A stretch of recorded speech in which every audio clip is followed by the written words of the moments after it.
Hello, my friends, and we are back with an exciting and hopefully thought-provoking video. I don't tend to write a script because, to quote Paulie Gautieri, I don't write nothing down. Let's keep this short and sweet. Well, not short, and maybe not sweet.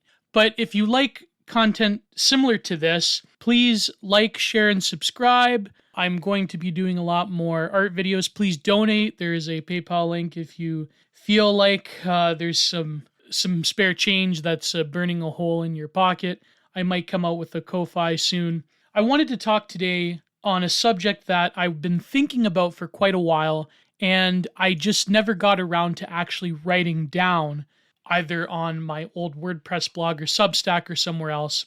But I feel that a lecture is more of an appropriate medium because it seems that everyone and their brother is getting big on Sopranos content. When thinking back on the legacy of The Sopranos, I believe it's been 20 years or so since the original pilot aired, or maybe more. And people have sparked an interest recently because the New York Times did this piece where they talked about how The Sopranos is gaining popularity among Zoomers because of clip channels and so forth, and why is it so popular?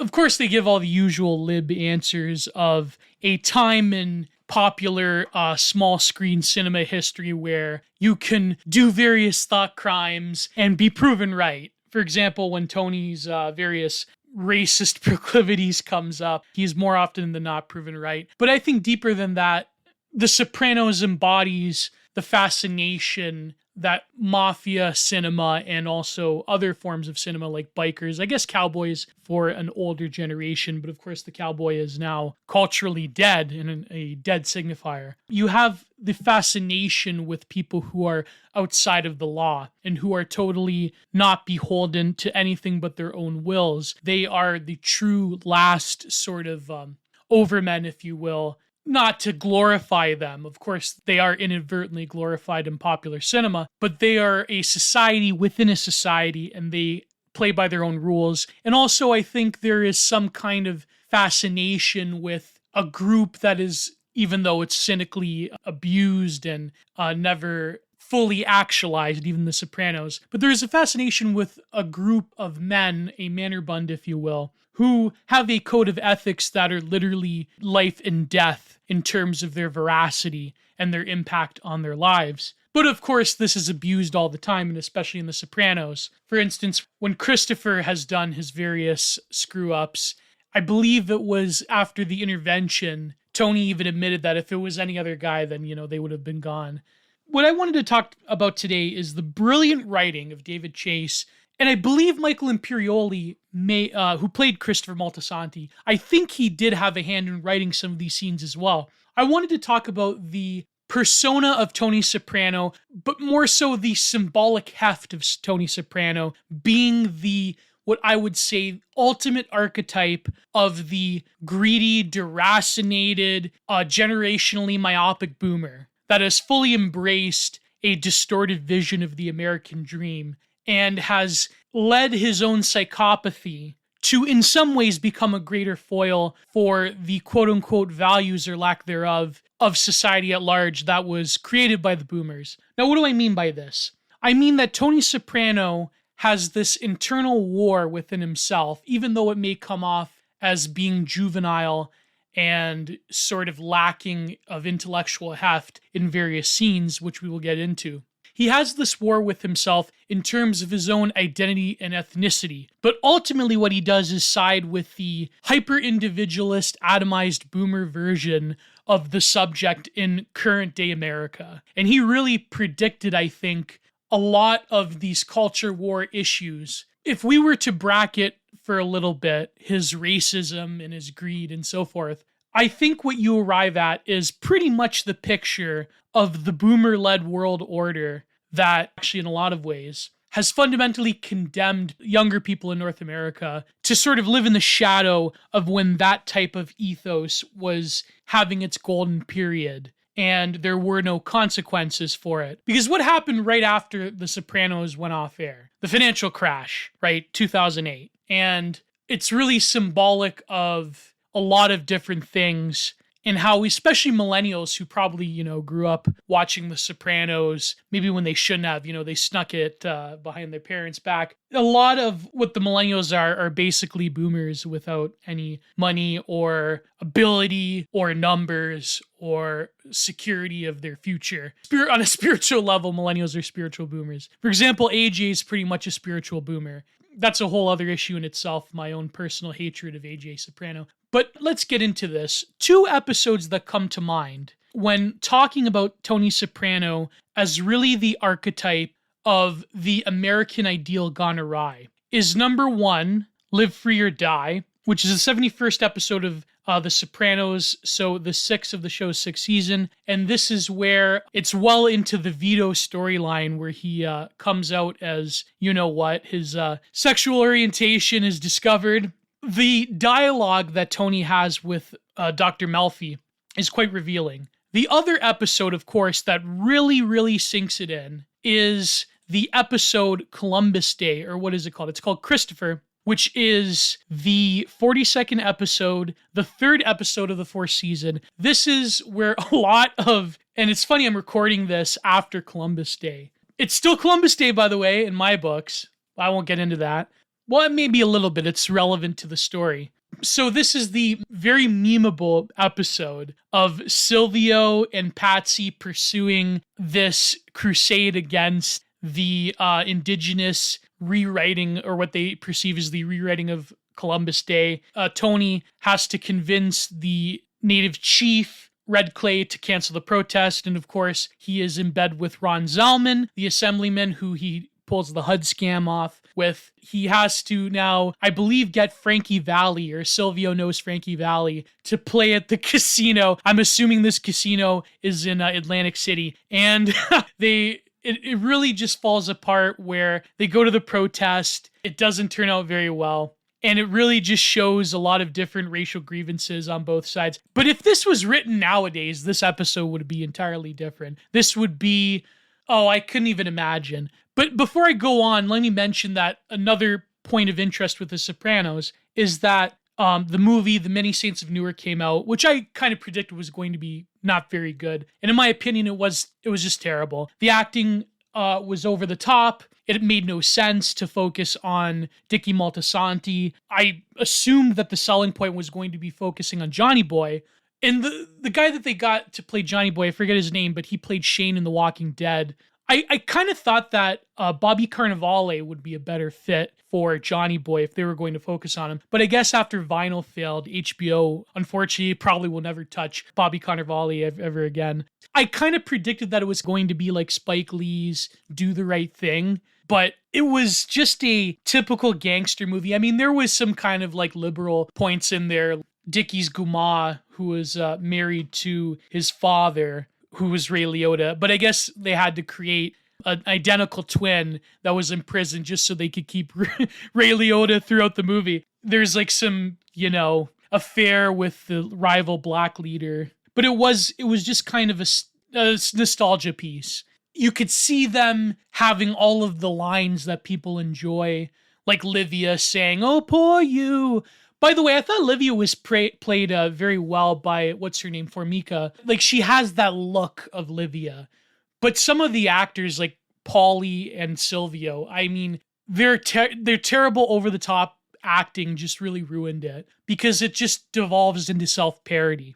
And also, I thought that they were going to focus on, unless they're setting up for another one, which I think, oh God, that would be terrible. I thought it was going to focus on Tony actually becoming a made guy, or rising up for when he's a teenager, to doing various things that established him and his friends, such as him, his cousin, and I believe it was Jackie Aprile pulling off the heist on the card game from Feach Lamana. Stuff like that. Also, when he whacked that one, I believe, bookie, he quote-unquote made his bones. But no, I mean, Tony Soprano was just a almost minor character in the whole thing. So that's my quick review of The Many Saints of Newark. I thought it was going to be more woker than woke, but it even failed to deliver in the woke department. Because if they wanted to do something like that, they would have depicted the black gang as being more noble and virtuous they would have done some kind of like Spike Lee Do the Right Thing, the evil, terrible, racist Italians against the, in the same Newark, poorer area. I truly believe that Do the Right Thing was the final nail in the coffin of cementing us Italians as just ordinary white people in the American consciousness, in the collective cultural unconscious. Now, by the time the 1990s rolls around, Italian Americans are basically just white people. They had some form of ambiguity, kind of similar to a lot of different Asian groups, where they were a minority, but they kind of weren't. They were white, but not really like Anglo-Saxon Protestant. They could get away with certain things, if you know what I mean, in terms of the racial discourse. But let's move on. So the first instance is Columbus Day, the episode Christopher. Now you have especially Silvio Dante really wanting to go after this counter Columbus Day protest against the indigenous groups. And there is this god-awful Vox article that I wanted to share. And it really is indicative, I think, of where they're going with this. And this article was written in 2015, okay? This is Vox. The Sopranos only ever made one bad episode. It was all Christopher Columbus's fault. So it goes on about how they do this protest, and there was the chief. The show couldn't really explain why without breaking the fourth wall, but The Sopranos provoked a bit of backlash among Italian-American groups for perpetuating Cosa Nostra-related stereotypes of Italians as a whole. The episode at times reads like an attempt by the writers to thumb their nose at the critics, and there were certain dialogue points. I will agree with the article that certain dialogue, the one part of dialogue that I wanted to talk about was when they were driving back, and they were all in the car, and Silvio and Tony gets into it. So The Sopranos returns Columbus into Meadow, but not AJ, who depicted unthinkingly regurgitating Howard Zinn's A People's History of the United States. It's the truth in my history books, he declares, because he's AJ. AJ is very dumb. Ultimately, the episode seems to come down on Tony's side. Yes, Columbus was a hero, but Silvio focusing on Italian heritage is myopic, and at some points you have to move on. Now, a lot of people in the comments of this one clip in The Sopranos agreed with that, but here's where I disagree, because for reasons I will get into, and it has to do with Tony's grappling of identity issues, especially as the son of immigrants, or the son of immigrants in America. The other plotlines in the episode mostly around mount to place setting for the rest of the fourth season and are rushed through to make room for sophomoric exchanges about Columbus. This is the episode also where Karen, Bobby Bacala's wife, dies. Then he introduced Pyomai. Quote, these are all interesting, important plot developments that easily could have consumed the whole episode and should have, but for some reason they got mashed up with a middle school term paper about Italian-American identity, and it fails to deliver blah, blah, blah. Oh, here's the clencher. Similarly, when Native Americans are portrayed in the episode are shown to be either fanatics, the protesters, or else corrupt and willing to sell out their heritage for cash, just like the Italians, the chief to whom Tony reaches out to in an attempt to stop the protest. Even though David Chase and the staff clearly agreed that Columbus Day is unseemly, they, for whatever reason, decided to put the case in the mouths of wholly unsympathetic characters. Mussolini was Hitler's bitch, one protester yells, as if that has anything to do with anything. So, if this article was written in 2021 during this year's Columbus Day, I think it would have been 10 times more vicious of an emporium. But the reason that the episode was kind of even-handed is because there's sort of a meta message going on that really cements Tony's place in the sort of cultural zeitgeist of the time, but also nowadays. And as the voice of the greedy, myopic, near psychopathic boomer generation and its attitude towards their heritage and identity and issues of their place in the scheme of Americana itself. So you have this car scene, they're talking about the protest. Silvio is all bummed out that they're missing the protest because Tony, of course, forbids them. The Red Clay chief declares victory, so forth. They're going on. And Silvio talks about, what about our group as Italians? It insults all of us. Then Tony bluntly says, group, what group? What about Gary Cooper? You know, Gary Cooper to Tony is the symbol of American individualism and nose to the grindstone Protestant work ethic, the strong, silent type that gets the job done and doesn't complain. And he's like, oh, I don't complain that I come from this inbred Irish illiterate heritage, that I was screwed over. Now, Tony is admonishing Silvio with the bludgeon of the American melting pot diaspora consuming machine and saying that to Silvio, you gotta You got the most successful club in North Jersey. You got a wife that was a piece of ass, at least when you married her. You have a kid that's going to college. Did you get that all because you were Sicilian? No, because you were a hard worker. Even though, ironically, that's coming from a mafia boss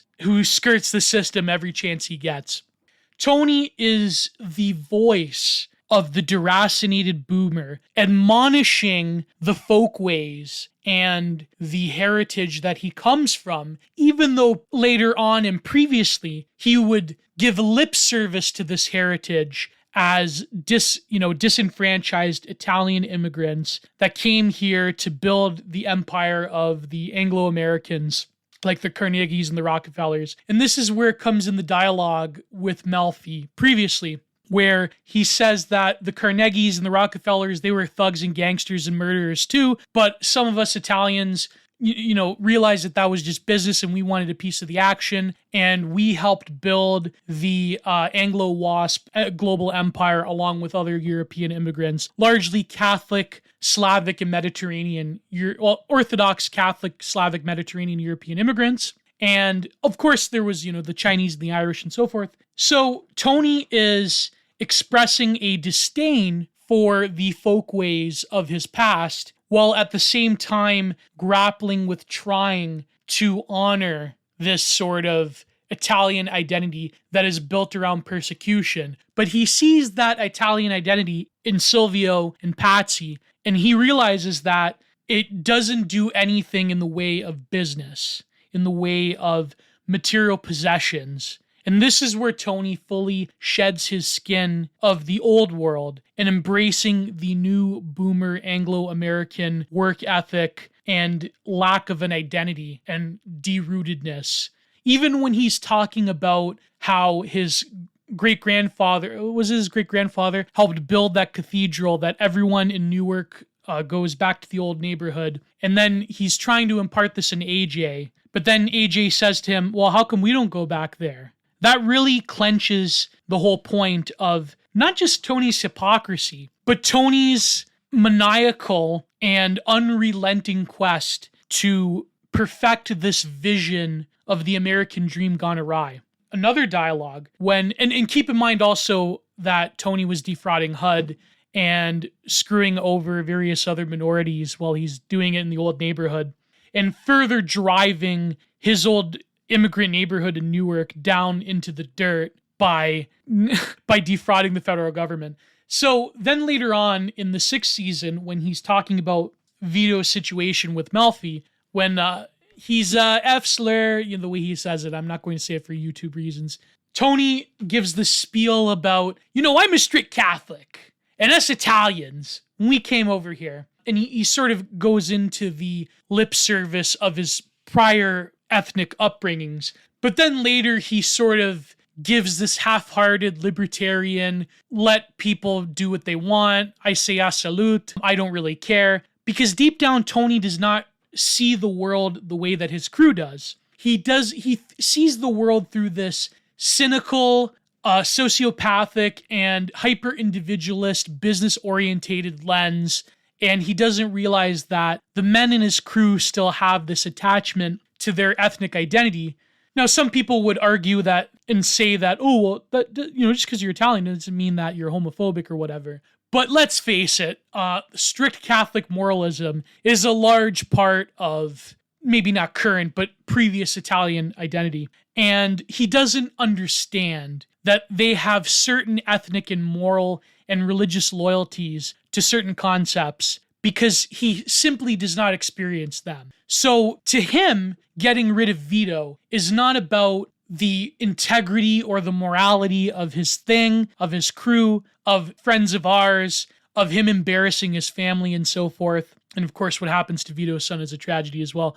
To him, it's about getting in the way of business. And Vito was his biggest earner, and that's really all he cares about. Because he may pay lip service when he was with Melfi, where he says, I know in your line of work, you probably get a lot of, gays and trans whatevers. Like the way he says it was kind of hilarious. But deep down inside, Tony does not care about that. He cares about the furthering of his business above all else. And so really it goes to the brilliance of David Chase's writing, because Tony is the symbol of that whole generation, really. The generation that gave up the old world loyalties of religion, identity, of race, morality, in order to pursue a total, homogenous, yet individualist pursuit of the American vision. And this is why The Sopranos is one of the greatest shows in television history. Because Tony Soprano is, in a very negative way, the voice of his generation. So this has been my thoughts on issues of Italian identity in The Sopranos. So as always, like, share, subscribe, donate if you must. God bless, and goodbye.